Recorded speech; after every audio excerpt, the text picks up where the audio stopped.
Assalamualaikum warahmatullahi wabarakatuh.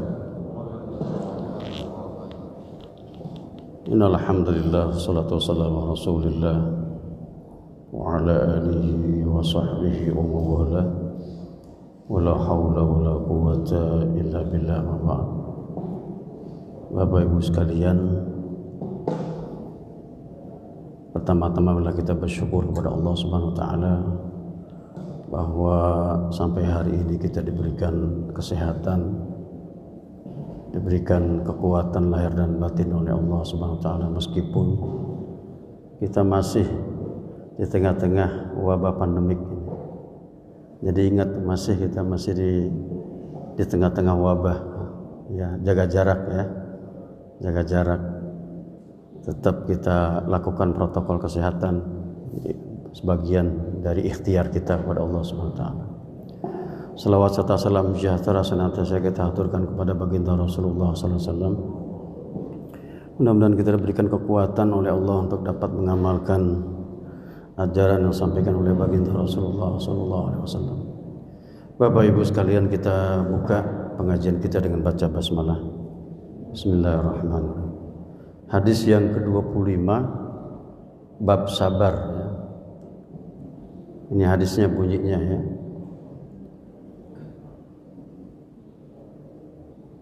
Bismillahirrahmanirrahim. Wa an Abi Sa'id Sa'di ibn Malik ibn Sinan al-Khudri radhiyallahu anhuma anna nasan minal ansari sa'alu Rasulullah sallallahu alaihi wasallam fa'atahum thumma sa'aluhu fa'atahum hatta nafidha ma 'indahu faqala lahum hina anfaqa kulla syai'in biyadihi ma yakun 'indi min khairin falan addakhirahu 'ankum wa may yasta'fif yu'affahu Allah wa may yastaghni yughnihi Allah wa may yatasabbar yusabbirhu Allah wa ma u'tiya ahadun 'ata'an khairan wa awsa'a minna sabr.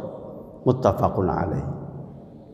Ya, kalau kita lihat muttafaqun alaih berarti maknanya disepakati kesohihannya oleh Imam Bukhari, Muslim. Artinya hadis ini ada di Sahih Bukhari, ada juga di Sahih Muslim. Karena ada juga yang tidak sepakat. Menurut Imam Bukhari ini sahih, menurut Imam Muslim enggak. Maka enggak dimasukkan oleh Imam Muslim. Menurut Imam Muslim ini sahih, menurut Imam Bukhari enggak, makanya enggak dimasukkan. Ya, makanya ada yang ma'in farada bil Bukhari, ada yang cuma Imam Bukhari yang memuatkan hadis sahih tersebut, ada ma'in farada bihi Muslim, ada yang hanya Imam Muslim yang memuat hadis sahih, Imam Bukhari enggak ada yang muttafaqun alaih. Dua-duanya sepakat, berarti ada dalam kitab sahih keduanya. Ini salah satu hadis yang kita bahas ya. Ini terjemahannya nih, bisa dibaca enggak? Bisa ya. Tapi saya agak repot baca terjemah, jujur aja, mendingan bahasa Arabnya aja ya. Nanti saya pahami aja ininya ya. Nah, hadis ini kalau kita lakukan takhrid itu apa sih? Takhrid itu menelusuri hadis ini ada di mana saja selain di Sahih Bukhari, Muslim. Tadi kan sudah dijelaskan oleh Imam Nawawi, muttafaqun alaih. Ya. Ternyata saya telusuri kalau Imam Bukhari adanya di mana? Adanya di bab al-isti'faf anil mas'alah. Isti'faf itu nanti kita jelaskan lebih jauh. Isti'faf itu maksudnya menahan diri untuk tidak meminta. Menahan diri untuk tidak meminta bantuan, tolong. Ya. Yang kedua, Al-Imam Muslim fi Sahih. Imam Muslim jelas Sahih, ini ada nomor hadisnya. Ya, tadi juga di Imam Bukhari ada nomor hadisnya. Babnya apa? Bab fadlit ta'affuf was sabr. Beda kan? Sama hadisnya tapi judulnya beda. Kalau Imam Bukhari cuma mengatakan isti'faf anil mas'alah, menjaga diri dari meminta. Sedangkan Imam Muslim bab keutamaan menjaga diri dari minta-minta, was-sabr dan sabar. Ya. Beda enggak? Beda. Ini ada tambahan sabar. Ya.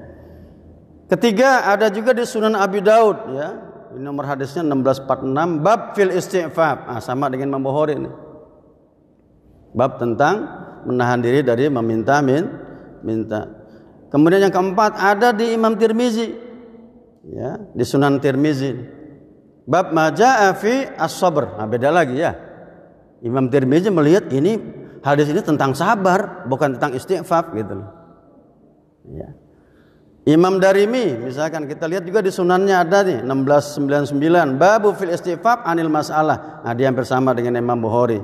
Dan Imam Malik dalam Muwatta Imam Malik, ya, dengan nomor hadis 3658 babu ma jaa fit ta'affuf anil mas'alah, bab tentang menjaga diri dari meminta-minta. Sedangkan Imam Ahmad enggak pakai judul, dia berdasarkan perawi, ya, berdasarkan perawi dengan nomor hadis 12212, ya. Semua hadis yang saya cek ini, meskipun kalau dicek lagi lebih banyak, tapi saya utamakan di kitab 9 aja, paling tidak kitab 6. Ya, kalau dilihat di Mu'jam Tabrani, di Mustadrak Al-Hakim, pasti ada Sahih Ibnu Huzaimah, Sahih Ibnu Hibban, itu ada. Kita cukup di sini. Yang jelas hadis ini sangat familiar dan hadisnya sahih. Ya, nggak usah diragukan. Semua riwayat ini dari satu sahabat namanya Abu Sa'id Al-Khudri. Ya, bisa dipahami ya. Siapa Abu Sa'id Al-Khudri? Tadi sudah disinggung sedikit di atas. Abu Sa'id Al-Khudri, biasanya ini nama-nama Abu Sa'id, Abu Hurairah itu kunyah. Kunyah itu nama samaran. Ya. Bagus sekali kalau kita pakai di Indonesia, tapi ada juga yang pakai Abu itu, ya, Abi gitu. Abi siapa gitu, boleh. Umi siapa, ya, tapi nama anak biasanya kaitan dengan abinya, Abi siapa, ya. Kalau saya punya anak namanya Muhammad, maka Abi Muhammad. Nah, begitu ya. Kalau misalkan ada seorang perempuan punya anak misalkan Abdul Razak, berarti Ummi Abdul Razak. Ya, itu kunyah. Salah satu nama panggilan yang sangat santun, ya, sangat santun nih. Dibandingkan, mohon maaf ya, kita ini kadang-kadang memplesetkan nama orang untuk manggil, ya. Namanya Tohir, panggilannya apa? Toing panggilannya. Tohir sama Toing jauh, iya kan? Nah, ini jadi ini yang diajarkan oleh Nabi seperti itu. Cobalah mengukuhkan ini, ketika manggil Abu Fulan berarti kita mengukuhkan bahwa Fulan anaknya si ya. Namanya siapa? Ismu Sa'ad ibni Malik ibni Sinan bin Sa'labah bin Ubaid ibnul Abhur, ya, wa Khudrah, ya. Nama lengkapnya Sa'ad bin Malik bin Sinan bin Sa'labah bin Ubaid bin Abhur. Nah, Abhur ini menurut penjelasan dari kitab Tahzibut Tahzib Imam Ibnu Hajar, inilah yang sebetulnya asalnya Khudri ini dari dia ini, Khudrah, nama orang. Ibni Auf, ya, Ibni Auf dari keturunan Auf ini, Ibn al-Haris Ibn al-Khajraj al-Ansari al-Khudri. Jadi Khudri itu berasal dari Khudrah, nama kakeknya Abu Sa'id yang keberapa nih? Malik, Sinan, Sa'labah, Ubaid. Nah, kakek keempat, ya. Kalau ayah kan enggak dihitung kakek. Kakek keempat, ya, namanya Khudrah Ibni Auf. Dan Abu Sa'id Al-Khudri ini masuk kalangan Bani Khajraj, salah satu dari dua kabilah yang berkuasa di kota atau di daerah Yasrib dulu namanya, Madinah. Karena di situ ada tiga komunitas yang berkuasa dan berpengaruh pada saat itu, ya. Yang pertama adalah Bani apa, semua pernah saya belum sebutkan. Bani apa? Ada yang ingat? Aus. Yang kedua Bani Khajraj. Yang ketiga ada namanya orang-orang Yahudi. Ya, jadi Madinah ini sudah ada orang Yahudi. Ya, sebelum Nabi Hijrah sudah ada di situ. Ya. Wa ummuhu Anisah binti Abi Harithah min Bani Adi ibni Najjar. Nah, ini dia. Dan sedangkan ibunya namanya Anisah binti Abi Harithah, ya, dan dari kalangan Bani Najjar. Bani Najjar ini masih ada satu kerabat dengan Nabi ya. Jadi intinya nih, mohon maaf kalau kita lihat sejarahnya, Nabi kenapa hijrah ke Madinah?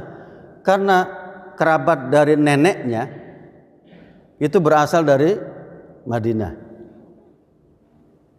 Ya. Dari Madinah. Di antaranya ini ada yang mengatakan Bani Najjar.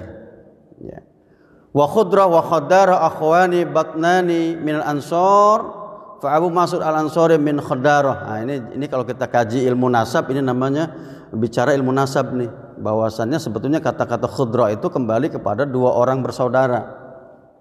Ya, dari Ansor ya. Oke. Dan perlu diketahui bahwa Abu Sa'id dan ayahnya dua-duanya sahabat. Makanya tadi Imam Nawawi mencoba ya menulis di situ radhiyallahu anhuma. Ya, coba lihat di sini. Apa nih bunyinya? Radhiyallahu anhuma. Kalau ada doa di belakangnya taraddi ya. Radhiyallahu itu kalau anhuma berarti dia dan ayahnya dua-duanya sahabat baginda Rasul, itu yang sudah saya sering sampaikan ya. Iya. Karena Abu Sa'id min al-khufadil mukthirin al-ulama al-fudala al-uqala. Abu Sa'id ini termasuk sahabat Nabi yang banyak hafal hadis ya. Termasuk yang ulamanya mukthirin itu yang banyak meriwayatkan hadis ya, hafal dari Nabi. Termasuk beliau ya banyak ikut dengan peperangan. Rawina an Abi Sa'id, Abu Sa'id pernah bercerita nih. Ya. Uritu yauma Uhud ala Nabi sallallahu alaihi wasallam. Uritu itu maksudnya aku dibawa oleh ayahku di hadapan Nabi nih. Dibawa, diperlihatkan nih. Itu boleh juga, Pak. Jadi kalau kita kebetulan ada ustadz, ada kiai, kita berkunjung bawa anak kita perkenalkan, ini loh Pak Kiai anak saya. Boleh itu terjadi pada zaman sahabat tuh. Dibawa itu anaknya namanya Abu Sa'id ya. Dibawa oleh ayahnya Malik bin Sinan. Rasul, ini anak saya. Ya, boleh kita memperkenalkan ke orang soleh, ya. Secara umum boleh, ya. Cuman kalau kepada orang soleh lebih bagus supaya kita tabaruknya, ya. Pada perang Uhud nih, wa ana ibnu salas asyrah sana. Aku waktu itu umur 13 tahun. 13 tahun nih usia kelas berapa tuh kalau SD? Kelas 6 ya. Ya, faja'ala abi ya'khud biyadi wa yaqul, bapakku megang tanganku ini ketika di hadapan Nabi. Ya Rasulullah, ya. Innahu abdul izam. Nabi, ini anak saya alhamdulillah punya tulang yang keker yang kuat. 13 tahun. Sudah diperlihatkan ke Nabi untuk apa coba 13 tahun ini? Sambil ayahnya muji, ini anak saya punya fisik bagus Nabi. Abdul Azam, tulangnya kuat. Maksudnya apa? Dia cocok untuk berperang 13 tahun. Subhanallah, ya. Wan Nabi sallallahu alaihi wasallam yas'ud fi basari wa yusawwibu. Nabi liatin badannya itu. Dari matanya dilihat, ya. Maka akhirnya ternyata ini siapa namanya? Abu Sa'id al-Khudri kemudian ikut berperang dengan Nabi ya, dan termasuk ketika perang dengan Bani Mustalik ya, dari kalangan Yahudi ya. Ketika itu umurnya 15 tahun udah ikut perang. 15 tahun, maka kemarin ada yang demo anak-anak umur berapa itu? Ya mungkin itulah, mungkin kita gambaran kita dulu anak-anak dulu jihadnya ya. Berperang fisabilillahnya karena orang tuanya mengajak seruan Nabi dan anaknya diajak ya. Wa mata sana arba' wa sab'in ya. Dia meninggal umur ketika pada tahun 74 Hijrah ya, termasuk usia panjang ini. Ya. Coba kita lihat hadisnya tadi. Anna nasan minal ansari sa'alu Rasulullah. Kata Abu Sa'id al-Khudri ini, ada beberapa orang ya, nas itu beberapa orang karena satu itu bukan nas insan, nas. Tapi kata Imam Ibnu Hajar, kata-kata nasan di sini sebenarnya ya omongan secara lafziah banyak, tapi peristiwanya satu-satu. Ya. Bahkan kata beliau sebetulnya pelaku daripada cerita ini adalah Abu Sa'id Al-Khudri sendiri. Ya, cuman dia bilang ada beberapa orang dari Bani Ansor, dari kaum Ansor. Sa'alu Rasulullah sallallahu alaihi wasallam, meminta kepada baginda Rasul. Coba kita lihat penjelasan. Ya, coba lihat. Ya, anna unasan minal ansor lam aqif ala asma'ihim wa taqaddam fi zakat min turqi Malik an Ibnu Syihab al-isyara ila anna minhum Aba Sa'id. Kata Imam Ibnu Hajar, ini saya enggak nemukan siapa yang dimaksud dengan sekelompok orang dari kaum Ansor, tapi yang jelas Abu Sa'id bagian dari peristiwa itu. Ya. Bahkan dalam riwayat Imam Ahmad menyebutkan anna rajulan kana dza hajah. Hadis ini ada kronologisnya, ada seorang sahabat yang lagi butuh, perlu, ya, datang kepada baginda Rasulullah sallallahu alaihi wasallam. Kenapa? Karena disuruh sama keluarganya, "I'ti Nabi sallallahu alaihi wasallam fas'alhu." Ya. Coba kamu temui Nabi, ya, dan mintalah sama beliau. Jadi tradisi sebegini juga di kita terjadi, ya. Di kita ini ada juga orang yang terkenal dermawan, kalau orang minta, kesimpulan aja tuh. Ya, bagus, karena sering memberi misalkan, ya. Jadi dibolehkan juga seperti itu, ya. Jadi intinya hadis ini kalau ditanya asbabul wurudnya adalah ada sekelompok dari sahabat Nabi kalangan Ansor termasuk Abu Sa'id Al-Khudri. Bahkan kata Imam Ahmad ini bukan banyak orang, satu orang, siapa? Abu Sa'id Al-Khudri sendiri. Ya, disuruh sama keluarganya untuk mendatangi baginda Rasulullah sallallahu alaihi wasallam. Ya. Coba kita lihat hadisnya.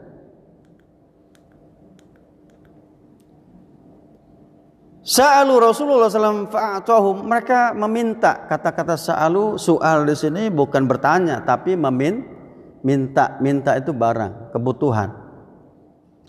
Fa'atahum, maka Nabi memberi mereka. Nah, kata-kata fa'atahum berarti enggak sedikit, enggak satu orang, ya, banyak, ya. Ya. Maka Nabi memberi yang mereka minta, ya. Dan ini subhanallah merupakan sifat Nabi, seorang yang sangat dermawan. Dalam banyak riwayat Nabi itu pernah tidak bisa tidur, gelisah ketika ditanya oleh Aisyah, "Ada apa wahai suamiku, engkau kok terkesan gelisah?"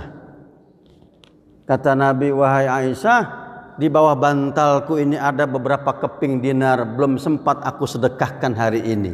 Nabi gelisah. Nabi itu kalau punya uang satu hari itu habis buat kebutuhan rumahnya dan itu disedekahkan ke orang. Gak pernah beliau menyimpan, ya, 1 dinar pun. Nah, itu kebetulan ini ada peristiwa beliau ada tersisa, belum sempat dibagikan karena belum ada yang minta atau beliau belum sempat memberikan. Gelisah Nabi itu. Ya, subhanallah, ya, ini kalau ngikutin Nabi ini luar biasa. Kenapa demikian? Karena ya tataran keimanan Nabi ini luar biasa. Bagi beliau ya rezeki yang ada di hadapan kita ya saat ini. Besok bukan hari kita. Betul apa betul? Jamin kita besok masih hidup? Gak ada. Saya baru WA-an dengan kawan saya ini, ya, malam. Besoknya udah ada kabar dia gak ada. Baru terngiang-ngiang ini kata-kata dia di WA. Sebetulnya itu rizki yang hakiki yang ada pada kita ini, ya. Kata Nabi, apa yang kalian sudah makan, apa yang kalian sedang pakai, itulah rezeki kalian. Selebihnya bukan. Karena dia bisa hilang, ya, bisa diambil orang, bisa kitanya sudah dipanggil dulu oleh Allah Subhanahu. Maka jangan terlalu risau dengan yang akan datang. Sekarang banyak yang stres kenapa mikirin ke depan, gimana pasca pandemik, udah pusing dia mikirinnya. Sekarang aja belum kelar, ya enggak? Udah mikirin yang akan datang. Ya boleh perencanaan, tapi jangan terlalu berlebih. Planning itu boleh, ya. Khutoh atau taktid itu boleh, strategi. Tetapi jangan membuat kita akhirnya tidak percaya kepada kekuasaan Allah Subhanahu wa Ta'ala. Kita kan, mohon maaf, hidup kita ini susah karena dibuat susah, iya. Dan dikhawatirkan oleh kekhawatiran diri sendiri. Ya Pak ya? Banyak kasus loh Pak. Ya contoh sekarang ini, kalau kita berpikir terlalu jauh, udahlah nggak usah sholat subuh di masjid, ngapain? Ini lagi pandemik begini, nggak jadi sholatnya. Padahal kita tetap melaksanakan kewajiban kita sholat berjamaah dengan tentunya memenuhi protokol kesehatan. Tsumma sa'alu fa'atahum. Kemudian datang lagi yang lain nih. Dalam beberapa penjelasan, yang lain datang, minta lagi. Coba bayangin. Minta lagi kepada Nabi. Nabi enggak marah. Nabi fa'atahum, Nabi kasih lagi. Ya udah, kamu perlu apa? Ya. Hatta nafidha ma'indah, sampai habis. Beliau enggak punya apa-apa lagi. Enggak punya uang lah untuk atau makanan yang mau dikasih, enggak ada. Udah habis. Faqala lahum hinna anfaqa kulla syai'in biyadih. Dan ketika datang lagi ada gelombang ketiga atau keberapa itu datang lagi meminta, dan apa yang di tangan beliau sudah tidak ada, beliau berkata, karena Nabi ini nggak pernah pelit Pak, nggak pernah nyimpen gitu. Saya nggak punya, nggak pernah itu. Beda dengan kita kan? Iya kan? Punya duit nggak Pak? Kayaknya nggak punya. Kalau bener juga sih, di kantongnya nggak ada di dompet di rumah atau di rekening di bank, gitu kan? Nggak punya saya sekarang ini, ya ada di rekening, ya. Nabi nggak pernah bilang nggak ada kalau ada, gitu loh. Kalau emang nggak ada, bilang nggak ada, ya. Ma yakun 'indi min khairin falan addakhirahu ankum. Kata Nabi, aku tidak pernah kalau memiliki sesuatu khair di sini, ya, kebaikan di sini para ulama mengatakan benda, bisa berupa uang, bisa makanan dan seterusnya. Aku tidak pernah kalau punya sesuatu yang kalian butuhkan, kira-kira begitu. Falan addakhirahu ankum. Saya tidak akan pernah menyimpannya, menabungnya. Iddikhar ini dipakai itu karena kebiasaan orang Arab. Kalau iddikhar, jadi kalau ada misalkan makanan itu disimpan buat kapan? Buat nanti. Tabungan lah kalau bahasa sekarang itu. Saya tidak akan pernah menabung. Bukan berarti Nabi kalau gitu Nabi ini boros, ya enggak juga, ya. Ya, konteksnya boleh nggak Pak Ustadz kita nabung zaman sekarang? Ya silahkan, itu bagian strategi kita mengatur keuangan. Ya ada, kita bagian infaknya ada, ya ada bagian buat, silakan, tidak dilarang juga, itu bagian daripada strategi. Tapi ini Nabi menjelaskan begitu. Saya kalau punya nggak akan menabung, tidak akan menyimpan. Aku berikan kepada kalian, karena kebiasaan orang Arab lu begitu. Ya, disimpan ada, ya sama dengan kita. Ya, kurma itu bisa disimpan bertahun-tahun. Ya, daging dirubah menjadi dendeng, ya, qadid. Itu Nabi paling suka qadid, ya. Kenapa? Karena tradisi mereka begitu. Ada masaknya berlimpah itu hewan ternak disembelih, diawetkan. Zaman dulu cuma dendeng itu Pak, dan kemudian minyaknya itu apa namanya, lemaknya dibuatkan minyak samin ya kalau sekarang. Falan addakhirahu ankum. Aku tidak akan pernah menyimpannya untuk diriku sendiri. Aku akan berikan. Nah, barulah di sini Nabi bilang, wa may yasta'fif yu'iffahullah. Ya. Barang siapa yang menahan dirinya untuk tidak meminta. Ini sebenarnya para ulama mengatakan, ya, bukan berarti minta nggak boleh, boleh dalam kondisi yang memang kita nggak punya dan nggak ada apa namanya jalan lain kecuali minta. Tapi ini sebetulnya Nabi menunjukkan kepada orang yang punya kebiasaan meminta. Paham nggak? Punya kebiasaan meminta. Dan ternyata kebiasaan meminta ini bisa muncul Pak, bukan hanya dari orang, mohon maaf, yang punya materi yang tidak punya materi, tetapi orang yang punya materi pun mohon maaf, ada yang gampang bener minta-minta. Saya ingat betul ketika ditemukan ada seorang pengemis di Jakarta ya.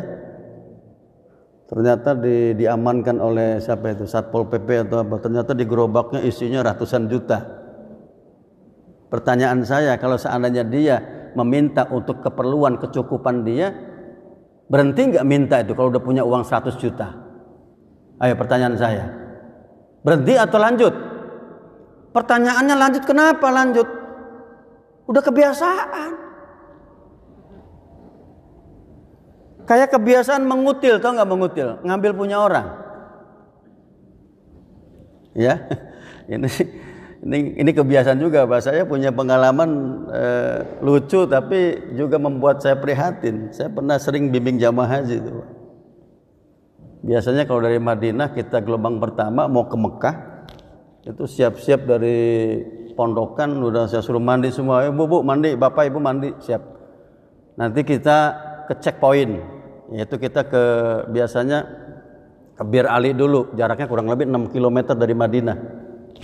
Ya, kita di situ sholat sunnah, ihram dan seterusnya. Nah, biasanya di checkpoint itu diberi snack, Pak, Bu, snack. Nah, snack itu kan bagian pelayanan dari panitia ya, baik dari pemerintah Arab Saudi maupun dari pemerintah kita.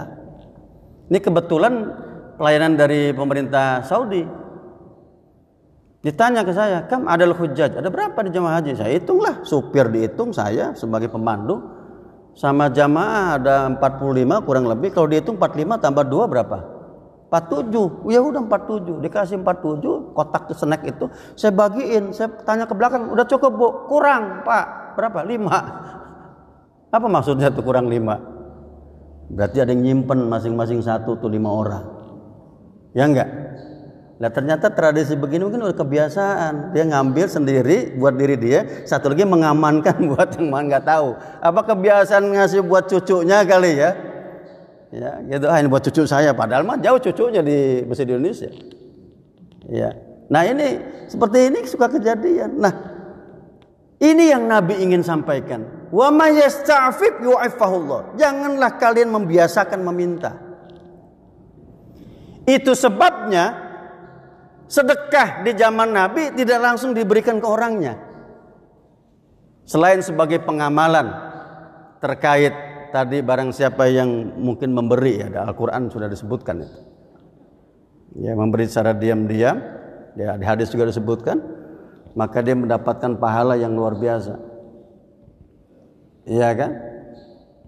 Di zaman Nabi itu kalau mau sedekah, pertama ditinggalkan barangnya di masjid, biasanya di pojok. Entah itu makanan apa, silakan. Ada juga yang meletakkan air. Tidak perlu disebut nama. Yang penting ketika ada orang membutuhkan, ya, ketika ada orang yang perlu, dia ambil secukupnya. Sekarang juga bisa, ya, kita taruh misalkan sembako, ya. Coba kita uji di A2 nih, taruh di pagar-pagar itu sembako, ada gula minyak itu. Kira-kira berapa lama bertahan? Hah? Berapa lama bertahan sembako gantung di pagar itu? Di Masjid Nabi begitu.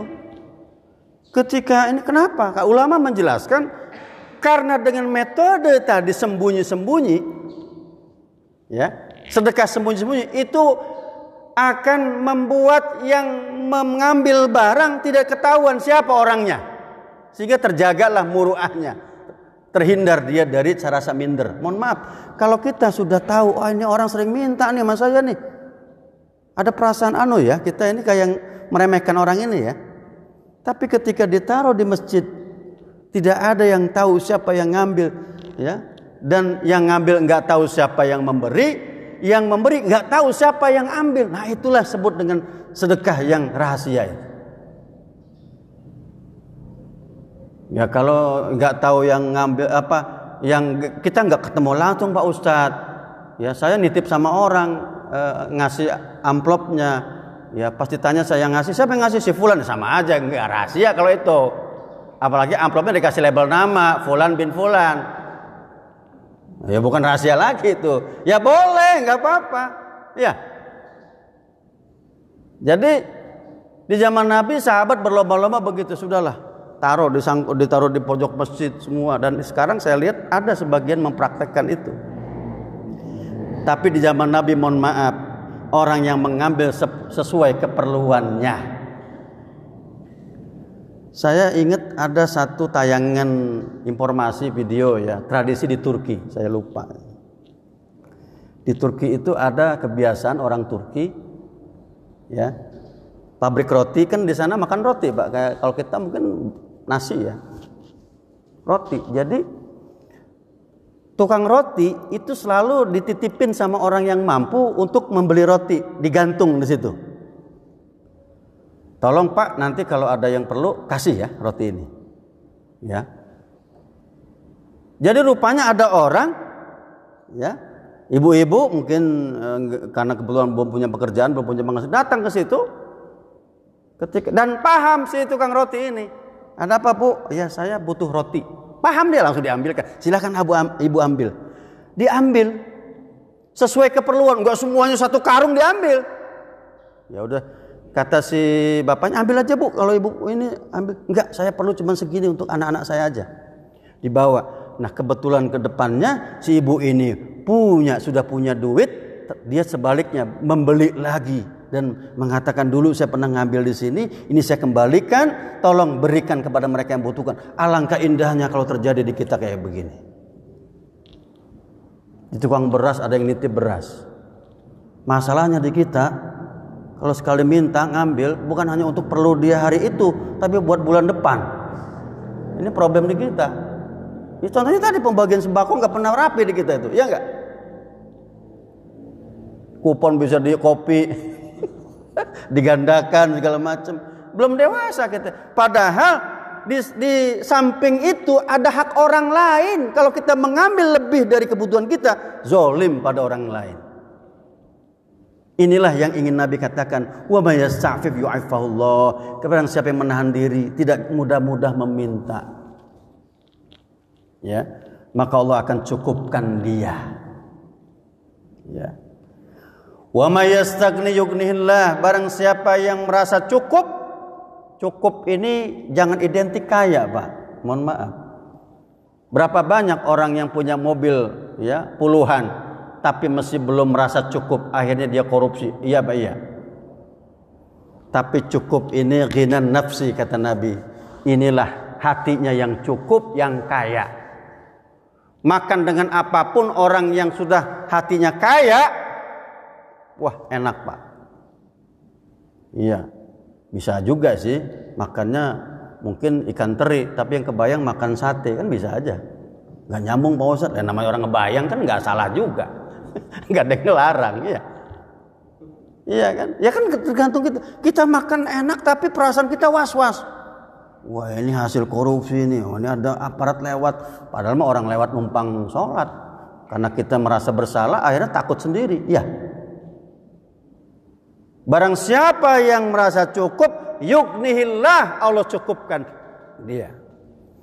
Kata-kata tadi yu'iffahu, ini ada semacam jawab dari yasta'fif. Barang siapa yang berusaha untuk menahan diri, ya cukup, maka Allah jadikan dia orang yang cukup, tidak mau meminta. Barang siapa yang berusaha untuk menjadi kaya, maka Allah akan kayakan dia.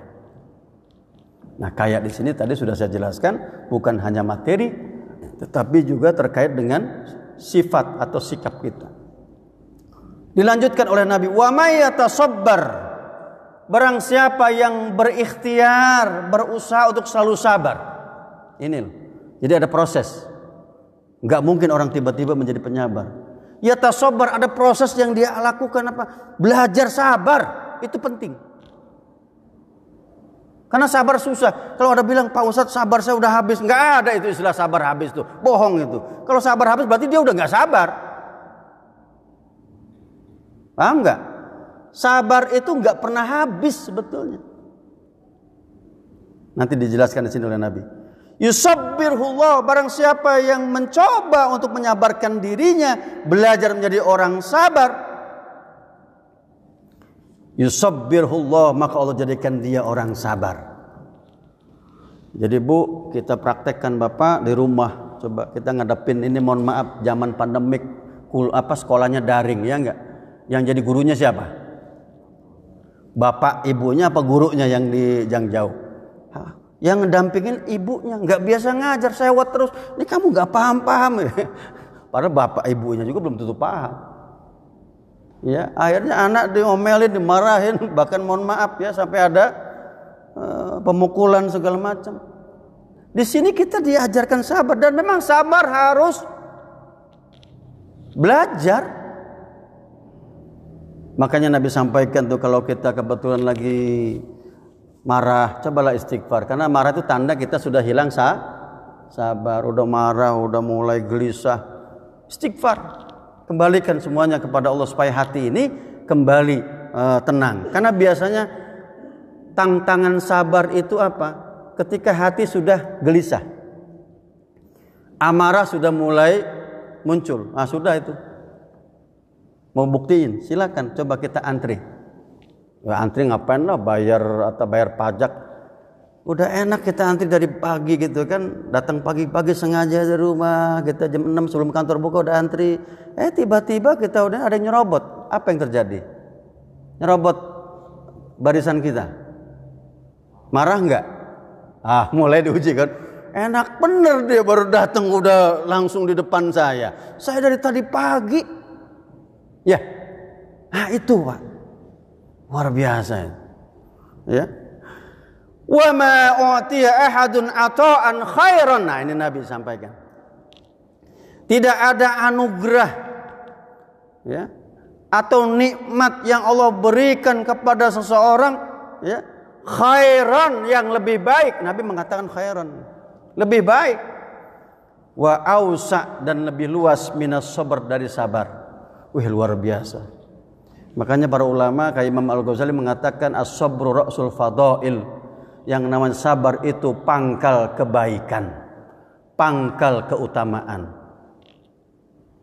Orang-orang sabar itu orang-orang menang, jujur. Meskipun secara hitungan matematika kayaknya, nggak dapat dia. Hitungan matematika kita beda sama hitungan matematika Allah. Ada nabi yang diberi gelar ulul azmi. Siapa? Nah, tahu kan? Nabi Nuh dan seterusnya itu. Ya, termasuk baginda Rasulullah.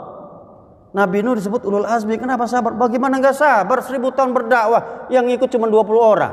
Selebihnya hewan dan binatang. Iya. Kambing satu pasang dimasukkan ke perahu itu, buaya satu pasang tikus, sampai tikus saja satu pasang masuk. Yang lainnya cuma 20 orang. Lah 20 orang dalam 1000 tahun berapa tahun untuk meyakinkan orang masuk agama Nabi Nuh? Berapa tahun? 50 tahun ya. Nah kalau sekarang ustadz ini cuma ceramah cuma 1 jam, orang nggak dengar, ya wajar lah. Nabi Nuh aja keluar 50 tahun baru dapat 1 orang. Nabi Nuh sabar luar biasa.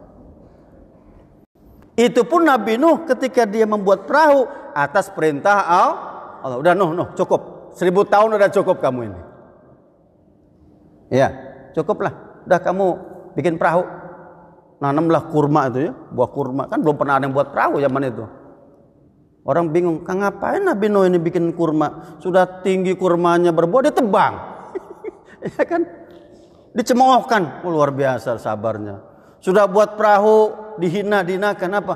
Perahunya dijadikan tempat MCK oleh kaumnya itu. Bayangin. Tapi nggak marah deh, sudah. Akhirnya apa? Ternyata mohon maaf, dihinakan lagi oleh Allah. Ada orang buta jatuh ke perahunya itu yang isinya udah kotoran manusia, sembuh. Akhirnya apa? Habis sendiri itu, bersih sendiri. Orang-orang datang obat, katanya mujarab. Nauzubillah, summa nauzubillah. Ya, itu diberikan kesabaran. Enggak marah Nabi Nuh itu. Nabi Muhammad juga ketika disakiti oleh pamandanya Abu Lahab, terus diajak sabar Nabi itu. Sampai turunnya surat Tabbat Yada surat Al-Lahab itu, barulah Nabi berhenti. Kata Allah, sudah Muhammad cukup. Engkau sudah berupaya semaksimal mungkin mengajak pamandamu Abu Lahab untuk masuk agama Allah. Sudah cukup sampai sini. Turunlah ayat itu. Nabi baru paham, sudah. Ya. Jadi sabar itu enggak ada istilah habis sebetulnya. Ini cuman bahasa kita aja.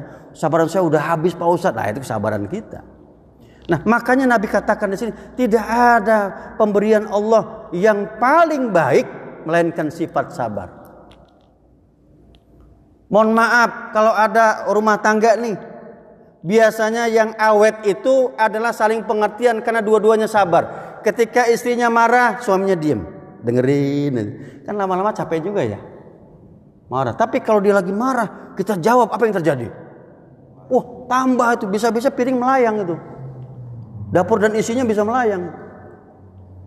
Suami lagi ngomel-ngomel karena ada kerjaan di kantor, ibu diam aja. Dengerin, iya Pak, ada apa Pak?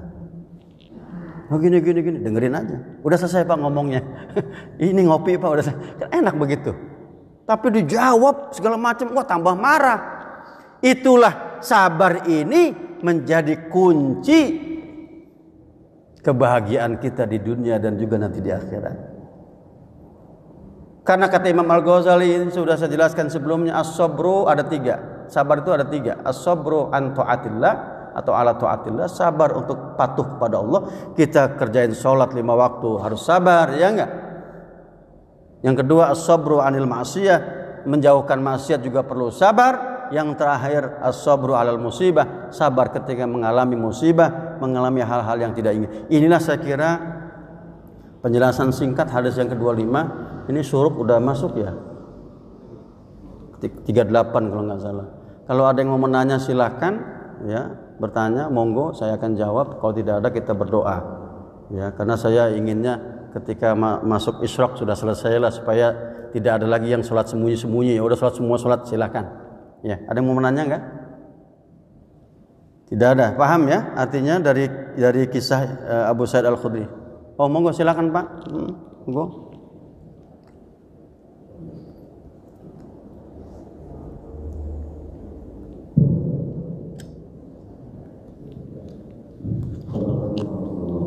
Assalamualaikum warahmatullahi wabarakatuh.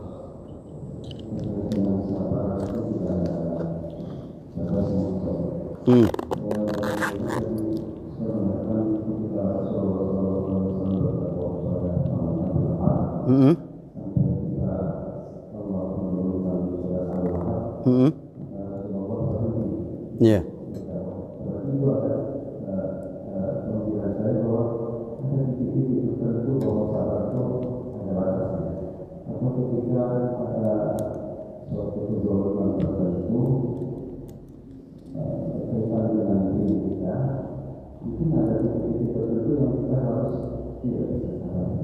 Iya. Baik, iya. Bicara sejarahnya tadi Nabi, ini sebenarnya penjelasan para ulama yang saya tahu bahwa ketika turun surat Al-Lahab itu sebagai isyarat ya bahwa Abu Lahab ini dengan cara apapun nggak akan masuk Islam, karena sudah dicatat oleh Allah sebagai ahli neraka. Nah, ini memang bukan hak kita ya bicara itu. Tetapi kalau dibilang apakah ada kondisi tertentu kita hanya sabar. Nah, sabar ini jangan dipahami hanya diam saja, membiarkan, bukan. Sabar itu termasuk kita meluruskan, memberikan arahan ke orang, menasihati, dan kita tidak bosan-bosan. Itu juga sabar. Jadi sabar jangan dimaknai pasif. Misalkan begini, saya miskin, udahlah sabar, nggak usah kerja, namanya itu sabar pasif. Bukan itu yang diminta, tetap prosesnya dilakukan. Lah kalau kita melihat, mohon maaf ini, ada praktek di masyarakat, ya sudah disampaikan baik-baik, ternyata nggak mau juga berubah, mohon maaf ini. Udah 2 kali peringatan pertama, kedua, ketiga, kok nggak digubris? Nah, kita datangin sama-sama, kita minta tutup. Nah, itu termasuk sabar juga, memerangi kemungkaran dengan proses aktif. Iya, jadi jangan hanya dipahami sabar itu pasif, tapi sabar juga aktif.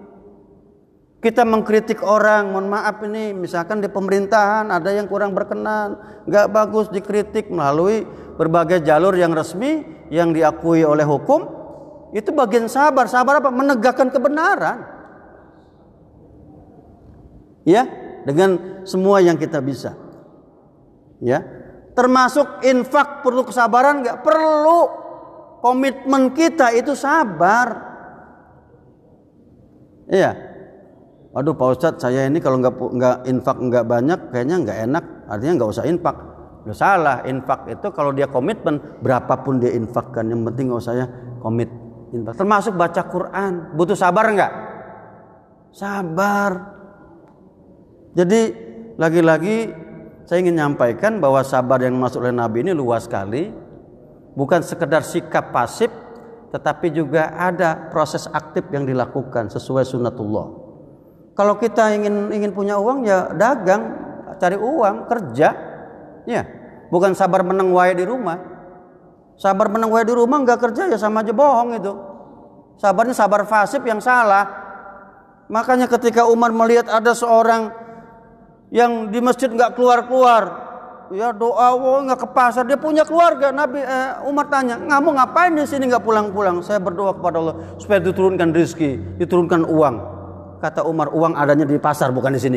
Ayo kamu keluar nggak? Sambil dihunuskan pedang, keluar nggak kamu? Kalau nggak keluar kamu saya pukul. Salah, ini pemahaman yang keliru. Sabarlah saya berdoa di masjid, turunkan ya Allah uang sembako dari langit. Nggak ada itu.